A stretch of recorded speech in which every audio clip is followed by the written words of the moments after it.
This 2024, MG wants to start a revolution with the one. Then perhaps it's perfect. We're in the hometown of revolutionaries, Cavite.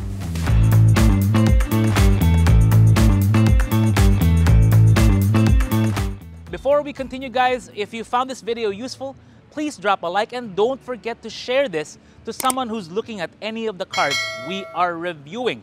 Also, don't forget to subscribe and visit AutoIndustriya.com for the latest car news and reviews from the Philippines and beyond. Hey everyone, Vince here from AutoIndustriya.com, and what I've got for you is something I know a lot of you are looking forward to, the MG1. It's now available in the Philippine market. But first, what is the MG1? Well, it's not really a super subcompact crossover like a GAC GS3 or a Geely Coolray. It's a little bit bigger than that at around 4.5, almost 4.6 meters long. But the way they did the proportions of the vehicle, it's a bit wider, it's a bit longer, and it's definitely low slung. It just looks rather cool. If anything, it's giving me kind of a Subaru Crosstrek XV or even a Chevrolet Trax vibe. So yeah, keep in mind, Chevrolet, this is something that's going to really showcase what the pricing of that vehicle should be like. First off, there are actually two kinds of designs for the MG1. In other markets, they get a version with a front grille that seems to have arrows radiating from the center. If anything, it looks like somebody's in the middle there throwing ninja stars. But for the Philippine market, it looks a bit different.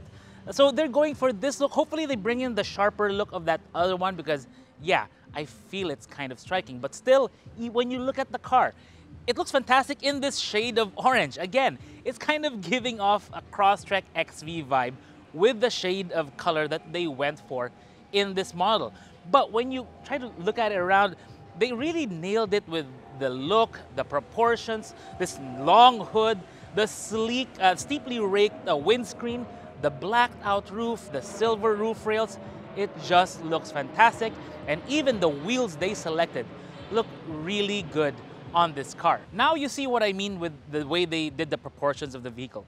Low slung, but it does have a good amount of ground clearance. Wheels, these are 19 inches, and they didn't select some no-name brand for the tires. These are Continentals. That should be good. I like what they did with the door mirrors over here because they mounted it right on the door and not here on the pillar. So it really gives it a very different vibe compared to a lot of its competitors. Also, it comes with a 360 camera. There's one in front, one on each of the side mirrors, and one more in the very back. Now, you look at some of the details, they've got a nice interplay between the color, the black, the chrome, and the silver on top. Looks very nice. Overall, it's a very neat vehicle to look at. But what's the cargo space like? The MG1 is chock full of a lot of other details over here in the back. It's got this geometric pattern on the C-pillar, which would have matched had they, had the other front grille available here in the Philippine market. It's got this split spoiler thing going on up top with a third brake light in the middle. Nice LED taillights here, which has SAIC vision over there. It would have matched also the front, the headlights, because it also has SAIC vision on that. Right down below, you'll see the reflectors and all that, the lower bumper. But one of the things here is that it's got the fake tailpipes, but thankfully, it's in black. It's not in chrome, which is cool. Now, to open the tailgate, you can press the button on this very, very nice key. I'll show you more of this later. But press and hold for the tailgate. It pops up. There's also a button there. And once you open it up, well, you'll see the cargo space of the vehicle. Now, in this configuration, your cargo space is 34 inches long, 40 inches wide, with a height of about 16 inches from here up to the parcel shelf, which is actually a rather high quality parcel shelf. If you remove the parcel shelf, you've got about 27 inches of height in here. But it has a neat trick where you can also fold down the rear seats to give you a space that is actually quite fold flat. And in this configuration, the total length goes up to 61 inches. When we lift up this, you've got a styrofoam organizer here and the, the registration plates over there, but a neat organizer for your stuff under there. And when you lift up the styrofoam, you've also got a space saver rear tire. Now, one neat thing about the MG1, or at least the new generation MGs, is that they're retaining the Brit Dynamic badge that they put in for the Philippine market. That's something that a lot of customers here actually really like. Let me tell you now that there are going to be a few surprises when we pop the hood. First is right here. Hood dampers. I like that. I mean, when a car comes with hood dampers, it just instantly feels more premium when you open the hood. And when you look at the engine bay, it's incredibly neat what they did with this. I like the 90-degree attention to detail. I mean, there's some 45-degree angles there, but it just looks so very clean. And if you're the type that likes to wipe down, keep everything, nice and clean and whatever, this is going to be an engine bay you're gonna like maintaining. Powering the vehicle, it's a 1.5-liter turbo gasoline engine driving the front wheels via a CVT. Power, you've got 170 PS and quite a bit of torque. That is impressive for a vehicle of this size. We got 275 Newton meters, I think thereabouts. I forgot it for a split second, but you know what? There it is. But what I really like is the attention to detail that MG or SAIC Motor had with the vehicle. The turbo is right here in front. That means your intake is in the back. Turbo in front almost seems like a classic engine layout. I mean, from the 90s kind of thing. And in the case of this, I prefer it that way. That means the heat from the turbo doesn't really, permeate into the cabin too much. The intake is positioned fairly high up, but more importantly, everything is painted. It seems very quality built. That's what you want. And the way they did the shock towers, it's all mounted together like a strut bar over there, integrated into the bulkhead. Pretty cool attention to detail from SAIC Motor.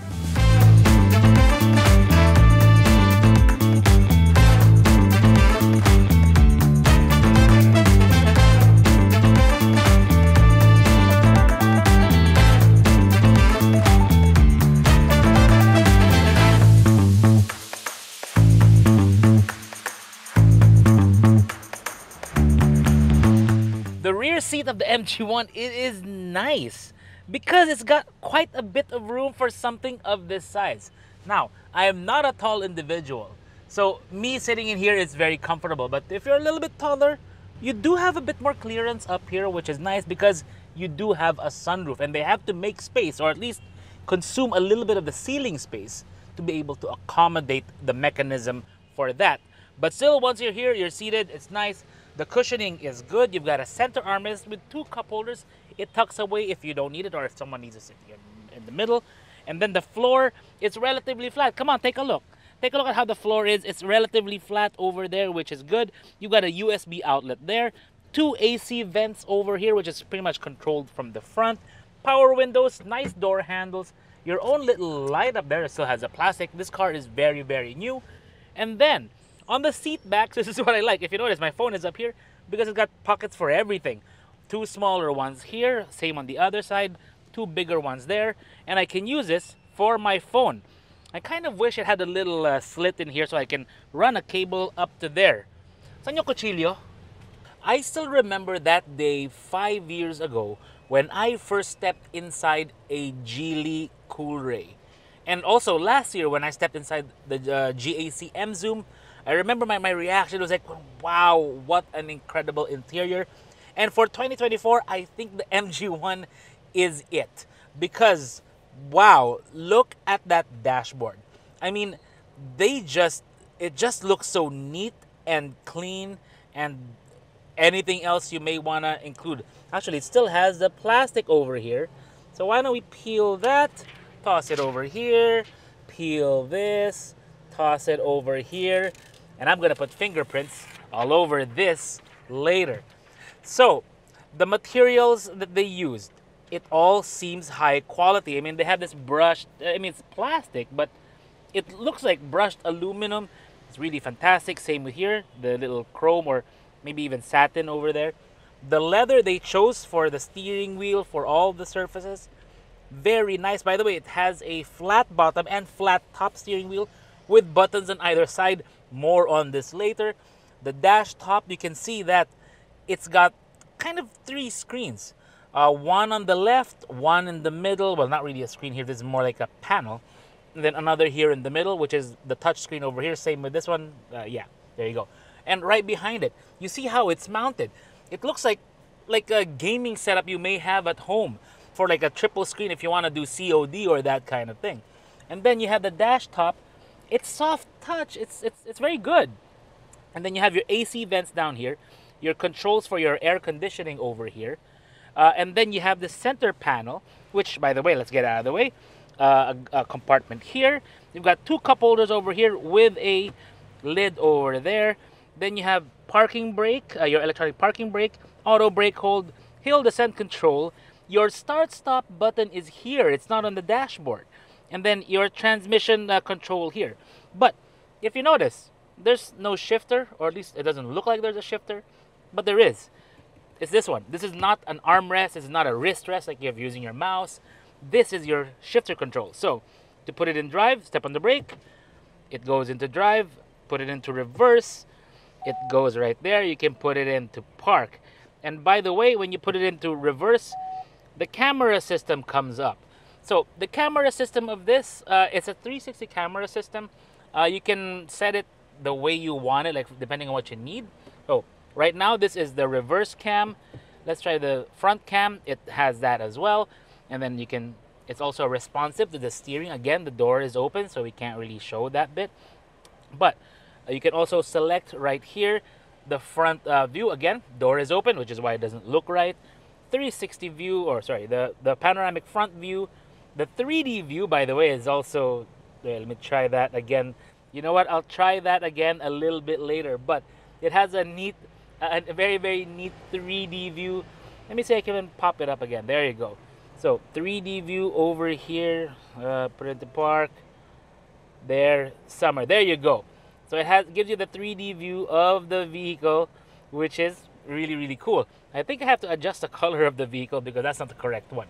So what else do we have? When you pop open the glove compartment, hey, there's a little one of those little Rimowa thingamabob containers. Maybe I'll call them and see if I can take this home. But still, looks good in here. I think it should contain your manuals and stuff, but it's not inside here at the moment. And then up here, what do you have? Rear view mirror. This is not. This is one of those auto dimming ones, I think. Anyway, we'll double check at night. And then up here, sunglass holder. The RFID cards are over there. You have the sunroof here, so you can open. It does have a sunroof sheer over here, which comes in over like that. It's not one of those solid blocking sunroof shields, if that's what you want to call that. And then to open the rear, you just press and hold, and there you go. You can have a bit more sunlight in your life if that is what you want. Now we get a little bit interesting because now we can discuss what's going on with the screens, and for that we'll have to move the camera angle just a little bit. So let's do this from left to right. On the left, we do have a panel here. Now normally these would be buttons because it has your power window, not really power window, the power mirror control. You can adjust, so you press that and press and hold. It's a bit loud when you press these buttons, I have to say. Like a lot of the things that when you press these touch panels, like for example here, the AC, if you want the wind to be a bit, stronger, like that. Not really a big fan. Maybe they can make it a bit, softer, the tone. But still, all well and good, it works fine.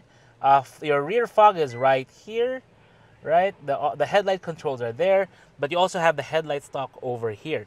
And then you have the headlamp level control right here as well, which is kind of different.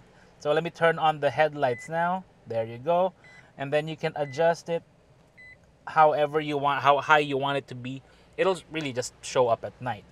Now you have your door lock, unlock. You can select the modes from this left panel here. Now, up in front, let me turn off that again. Here in the middle, you have your driver display. And you control that primarily using the buttons on the steering wheel. There are no buttons here in front. So, to change what's in front of you, you do have your speed on the left, your tachometer on the right, fuel gauge here, and your temperature gauge there with your range and all that down below. So, pretty normal stuff. But if you notice, when I do this adjusts the volume and of course the next track, previous track, that kind of thing. But it's kind of a multi-function thing right here. So it's not marked, plus minus, which would normally be for volume and for next track, previous track, but rather it can switch between controlling this or controlling this. So, and you do that by pressing this button here. When you press that, this shield thing comes up, and then you can switch through the different views up in front.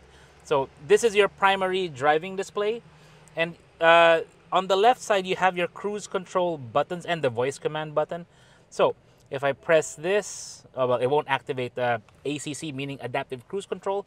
Yes, this one does have it. And as well as the lane keep function. Later when we're driving, I'll try to show you that. But you control it, your cruise control button here. But on the right is where you cycle through your different views of the vehicle. So faulty message, hopefully none. Your fuel economy, trip meter, that kind of thing. That is what you do with this. When you press it again, that light goes off. You can control again the audio over there. There is a bit of a learning curve. And that is something I really noted when I was driving this, is that you can't just jump into the MG1 and expect to be good to go. You have to kind of get familiarized with it before you really get to take it out and get the most out of the vehicle. But still, once you do, it should be just fine. Now, here in the middle, this is your, sorry, not there, right there. This is your primary display. So here, AC, your normal stuff. It's a dual zone system. So right now I have it synced. It's an auto climate control as well with a 2.5 filter, PM 2.5. And then your Android Auto, the audio system. It has Bluetooth, all that, Apple CarPlay as well. But for now, I have Android Auto plugged in. And when I turn on Android Auto, and it won't turn on. That's actually something I wanted to show you guys. This vehicle is quite selective when it comes to the cable. Even with my nicer U-green cables, it just doesn't like to connect. So let me plug in something else and we'll cut right to that. To plug in your cable, it's actually right under here. It's kind of hard to access because it's a two-tier design and you have your USB and USB-C under there. But you do have a wireless charger here if you want to charge your phone. But now let's see if my phone will hook up using the newer cable. But it has proven to be a bit buggy. It kind of drops once in a while, which is something that kind of annoys me about it. Because I would have preferred that, it would be just work with any cable. But some cars can be selected with cables, some are not.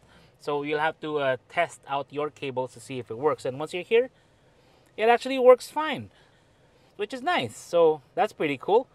And then with the Android Auto, generally speaking, it seems to be working a bit better. But yeah, those are just some of my real comments with this. Me driving here, I was not using the Android Auto. I was going old school and using Bluetooth, which is, kind of odd.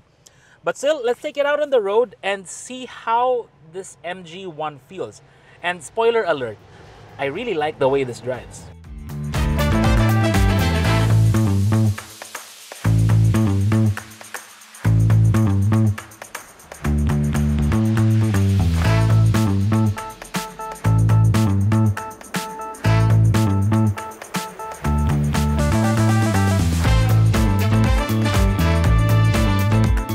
It is a very bright and sunny day out here in Cavite. And it's a great time to really enjoy the MG1 because, for one, the AC is pretty good. It does get a little bit loud when you go up to the higher fan speeds, but that's kind of normal. But overall, even without tint and even with the sunroof open, it's still nice and cool and comfortable inside. The other thing, the ride, because this vehicle actually uses full independent suspension, meaning it's got McPherson's in front. And it's got, it doesn't have a torsion beam in the back. It has a multi-link suspension, a proper one. And the way it rides over like some of the potholes, I mean, you don't encounter much around here. The road is actually pretty good. But even in the parts where there are potholes, the ride is really good. Another thing, the noise. Now, the tires of these ones are really good ones. They're Continentals. I think it's premium contact. And then, so there's not much droning from the tires, which I prefer. I mean, everybody prefers that. But more importantly, it's the glass they use. Now in the back, I think these rear passenger windows, these are regular like tempered glass, which is kind of normal for side windows. But the front side windows, like right here, this is laminated. And laminated glass, from my experience, it's much quieter than some of the like the usual tempered glass. And the windshield is also laminated, and it even has a little logo there for the ear that, you know, it's quieter. I think it's an ear anyway. But it really does show inside when you're driving around, when you're beside motorcycles or jeepneys or trucks. It's pretty quiet from where I'm sitting. The car is also very smooth when it comes to power delivery. Now it is a turbo, and there is a little bit of lag with the turbo, which is, you know, to be expected. But it's the transmission as well. They didn't go for a DCT, whether it's a wet or a dry type. They went for a CVT. And that's the thing about SAIC, because SAIC, remember, is the partner also of Volkswagen. And we have driven several of the Volkswagens with the DCTs from SAIC before. And, you know, they're not really super smooth. This one is nice and smooth, and you don't get like, you don't get the super loud whirring you normally get from a CVT. You know, like, it doesn't sound like a sewing machine, that kind of thing. This one, there, nice and muted, and it just delivers you power like nice and seamlessly. And when you floor it, it does surge forward. Mind you, that was the lane departure warning, because I think that one of the tires like, got close to the lane and kind of vibrated a bit. And that's one of the things I noted here. I mean, you can adjust it, but the tire, the lane departure, the smart features of this one, it is quite intrusive. Not really intrusive, but, you know, it's there. You know it's there. You know you're stepping over the line. So yeah, it will warn you of that. Like I mentioned earlier, this vehicle does come with some advanced driver assist systems. Things like the adaptive cruise control, the lane keep, or the lane tracing, all that stuff. But when it comes to the actual functionality of those, how those actually work, I think it could be a bit better. Because I was trying out the adaptive cruise control earlier on Skyway 3, and it doesn't give me like 100% confidence in it yet. You know, I mean, generally speaking, I approach a lot of these features with a bit of, I guess, not really suspicion, but I'm wary about how they work. I really like to put them to the test first, so I know like whether I can trust them in, you know, certain situations.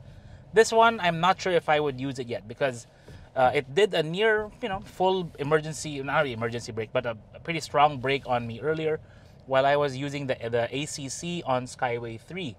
And that one with nobody in front of me at all. It was like somebody on the side and another car on the side, but it did a near full brake on me.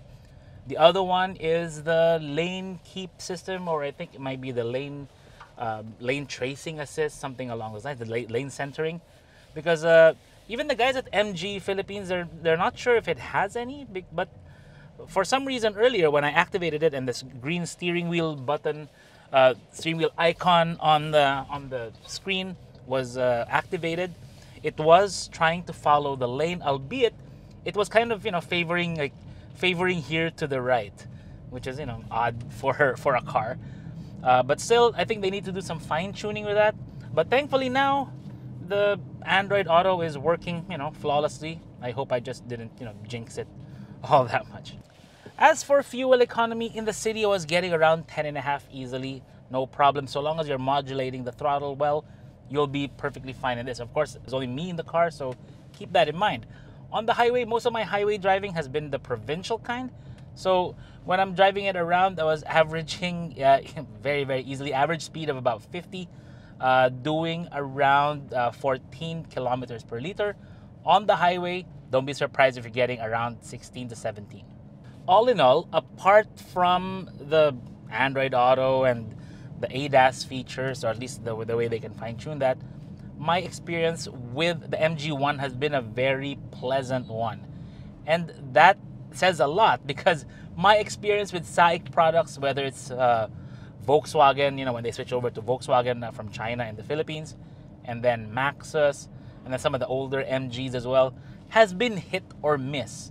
You know, there have been some things that, I mean, you get the features and all that, but the way they build the vehicle, the way they put it together, the quality, it just wasn't there, not all of the time anyway. It was just that kind of inconsistent. This one seems really good. I'm not detecting any creaking. There is some when like I brake, do a full brake. It's a little squeak here, but beyond that, nothing. It feels solid to drive around, and thankfully, I like it. I like the way this drives. I like the way it delivers the power. The handling is actually okay, and it feels confident on the highway. That's what I like. I like a car that cruises well, that manages, these kinds of roads. If you notice, let me go over the rougher asphalt. It's the bumpier asphalt. It's nice. It's nice the way this rides over the asphalt. And even on concrete, closer to my home, this one was also driving and riding very well. And I think MG has a vehicle that has a lot of potential here, so long as they do some more fine-tuning with the electronics. Anyways, as for price, let's go back to, well, not the warehouse, but to the restaurant, so we can talk about that a bit more.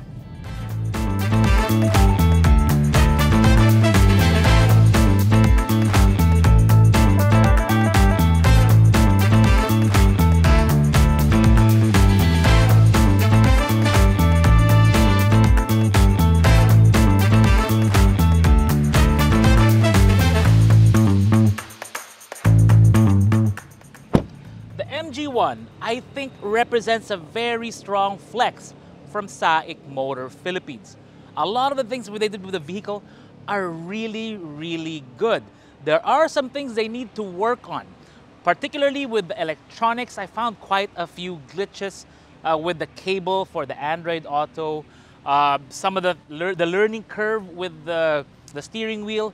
A few of those things, once you get the hang of it, it's okay, but still, I think they could do a little better, and I'm sure they will when they start updating the model. But overall, the package, the way they worked it out, the drive, it's really quiet inside, especially with the way they use the glass laminated on the windshield, laminated on the front side windshields.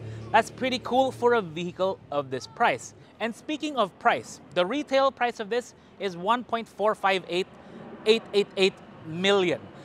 Typical MG, right, from the old days, but the actual intro price of this is, I think, 1.398888 as well, there or thereabouts. So if at that price it's really good, even at 1.458, I think it's still pretty good, and it's really showcasing the strength of MG to deliver a revolution in the Philippines. But hey guys, let me know in the comments below what you think of this vehicle. Have you test driven one? Let us know. This is Vince of AutoIndustriya.com.